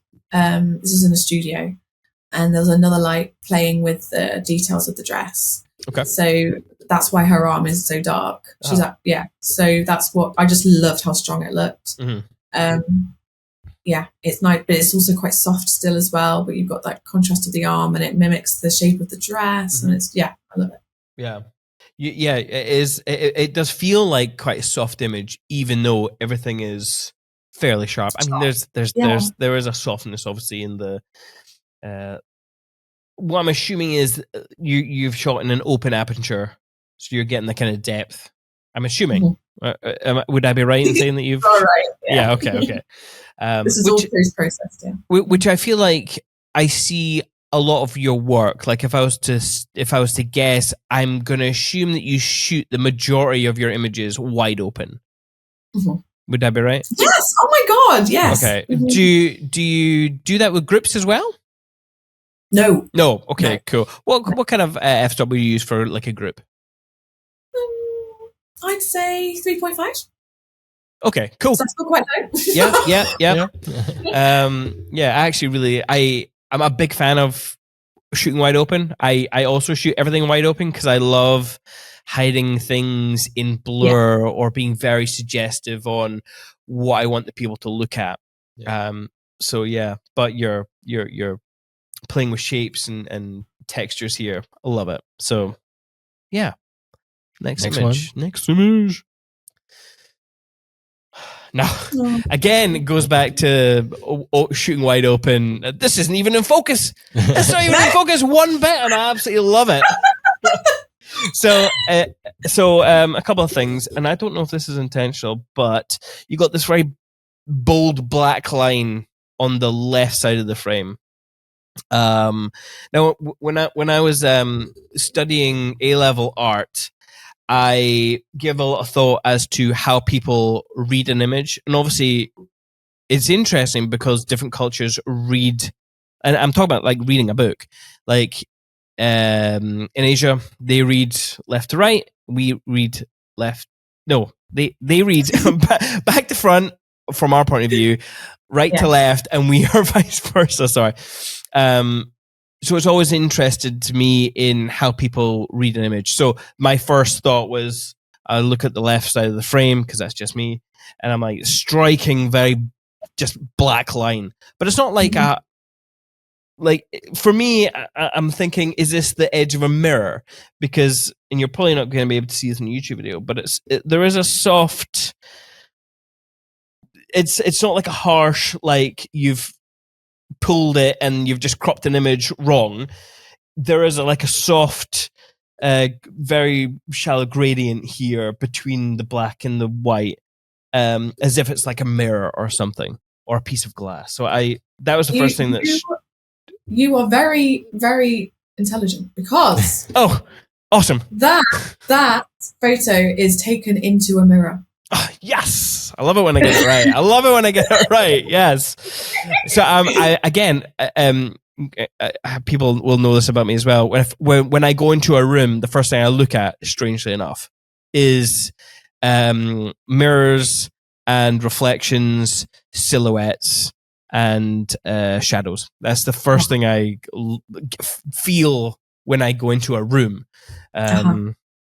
So yeah, big fan of this. Plus, you can almost see the dirt on the window. Yes, it's the dirt on the mirror. Yeah. So there's a texture to the image which I really, really enjoy as well. It makes it like all that together, the texture and the dirt with the edge, almost makes it feel like it's a negative, like from a film camera or something. Oh my gosh! Like it all comes together to make it feel like that. Yeah. Oh, you guys are amazing. So that photo actually had the frame of the mirror on it. But what I did was cropped the whole frame of the mirror off. So all you had was this blur, and it just looks so cool. Yeah. That's why I kept it. Yeah, a big fan of this. It's one of those shots where I'm almost slightly disappointed that it's a still, because I would love to see this in motion, you know? But that's just me. So I'm assuming the bride has just got her dress on. Yes. That people are maybe putting on her shoes or something. Maybe I guys. Am I right? Am I right? Am I just like teeing this up for everyone who's listening? Just like, oh, he's perfectly describing the scene. Were you there? This is great. I love it. It was in Middleton Lodge, and it was the most beautiful, like, dark room with this massive window of light coming in. And she literally just got her dress on, and I caught her in the mirror, and I was like, wow, that's a nice shot with the silhouette and everything. Yeah. But another photographer might just try and get her in focus and have the... Do you have another shot of this where you did? I do. I do, yeah. And it wasn't focus. So you just play. You just keep playing. You just have a look after, and I preferred this one than the one I focused. Yeah. I love this image. I mean, a big part of this is also that it's black and white. Would you have chosen to give this in color? Like, no, I feel like it needs the boldness of being black and white to really bring out the details in those beautiful sleeves. They were just so like transparent as well, and you could I can't really see on there, but yeah, I remember there was a lot of detail around her neck, so around her chest, so I wanted that to be in focus. So I think in color it would just be too warm. It would just get lost. But I think even the dark bit on the left was quite red, and I didn't like that either. I think it just really makes it a piece of art, you know? Yeah. We've talked about exploring other emotions on a wedding, and I feel like you're very good at exploring other emotions. And for me, when I see this, there's almost like a sadness to it. Or a stillness, a calm. I just really love about it.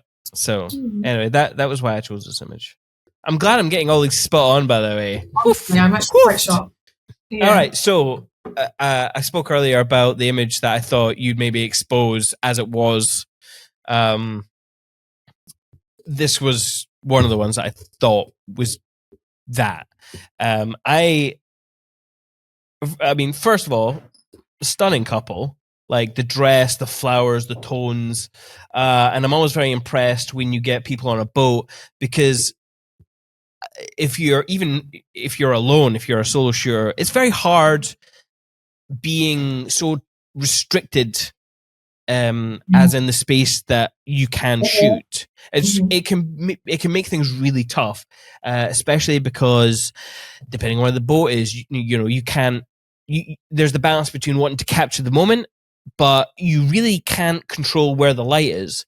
So I feel like you've done a very good job in taking this image at a point where the light is very well placed, but you're in the shadows, so you're getting the highlights on the top, but it's you're still in the shadows, so it's a very soft, delicate image, and it just adds to the intimacy of this, which could very, you're in the middle of a river in Italy, I'm assuming. I'm gonna guess Paris. Oh, Paris. Is it? Yeah. There you go. You could very easily make this bigger to incorporate the city and the boat, but you've chosen not to. Whether that's just because of physical limitations, I'm not sure. But there's a very nice soft intimacy that comes from this image, which I really like. Plus, I hadn't really picked many images where there's a group. So I thought better get a guy in there who's actually in focus. So there you go. All the women. I mean the groom's looking spot on. Like there's something very nice about this image. So tell me everything you can about this image, if you can remember. Well, starting from exactly when you started talking, it was the most stressful situation being on a boat because there's so much pressure. I was with a content creator and it was like we were trying to get the Eiffel Tower in the background and no, this is not happening. Like I can't get that with the Eiffel Tower because obviously everything's moving. We were getting splashed. The boat was going like this and it was just, and we were like on top of each other trying to get the image and there was a lot of photos taken on this boat. But I saw this one and the dress just looked perfect. The flowers in the perfect position. Yeah. It had a bit of the bridge behind. You got the water, you got a nice moment. You've got to think about everything. Like for it to be an image that's like a wow image, you really have to think about every component in it. And this to me is quite a flat image. So it's not something that's usually in my style, but I do love it as an image for a couple. Yeah, I do too. Interesting that you said you were doing this with a content creator.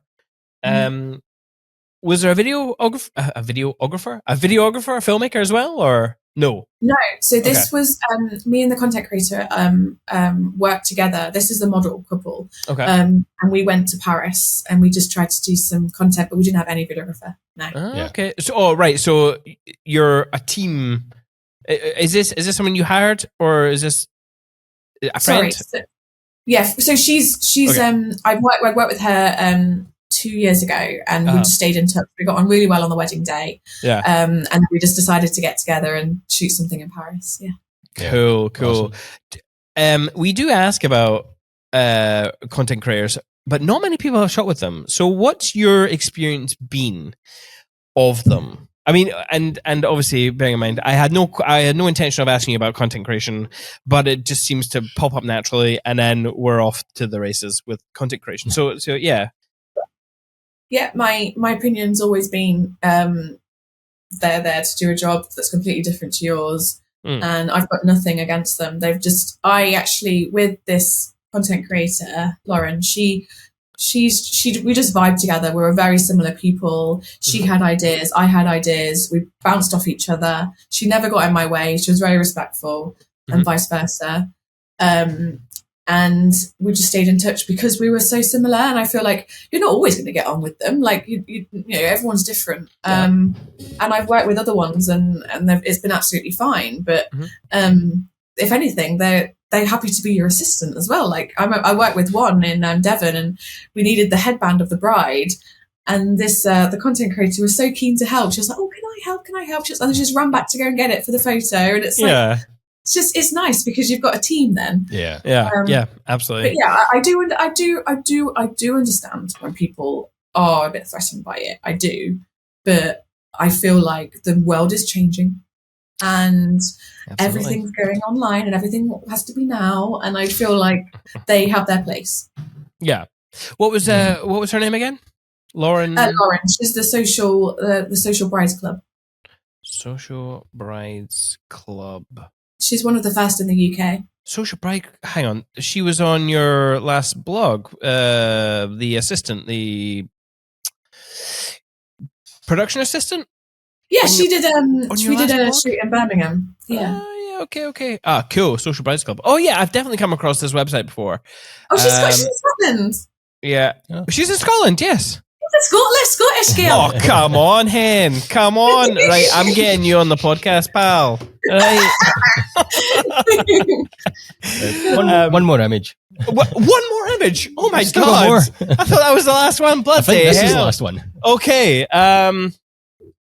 Again, very similar to actually the first image, but obviously we talked about being two people in the first image surrounded by blackness. This is almost the opposite because a solo person, but the detail on different the dress. direction of movement as well. Yes, different direction of the. Yes, exactly.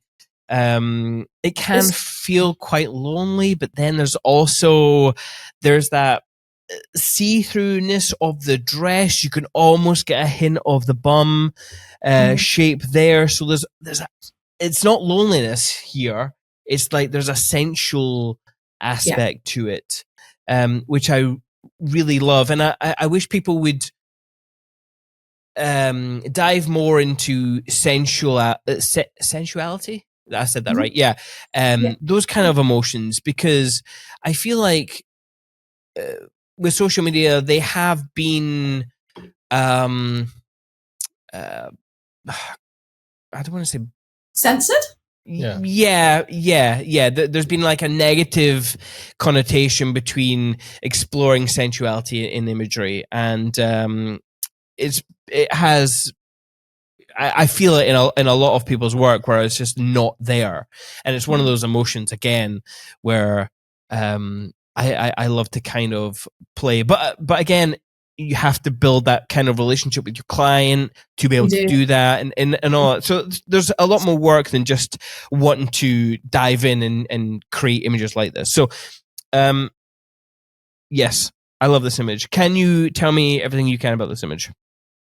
Okay, so this was actually on another workshop, and the lights had gone out, and it was just candle lit room, and the bridal designer for this insane bridal designer who is literally an artist. The dress is stunning. Mm-hmm. So she created this, I think, just for this workshop. I think, it was like a concept dress. It wasn't really like something you'd wear on a wedding day, but I think you could if you had like a bodycon underneath or something. But the confidence of this woman that wore it, honestly, she was like, right.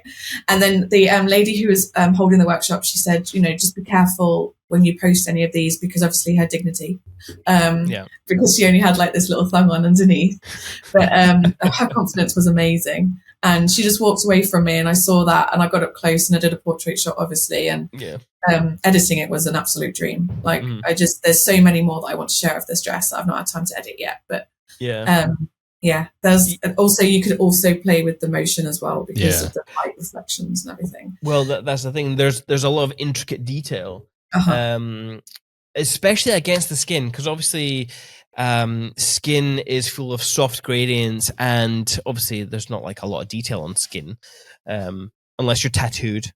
But the fact that she is a plain canvas with all this detail on top is lovely. And what a dress. I actually want to see more of the front of this dress. I'll do that today. I'm joking. I'll definitely be keeping an eye out on any blogs that you do when you get around to them, Tina. So I can see the front of this dress, because it's stunning.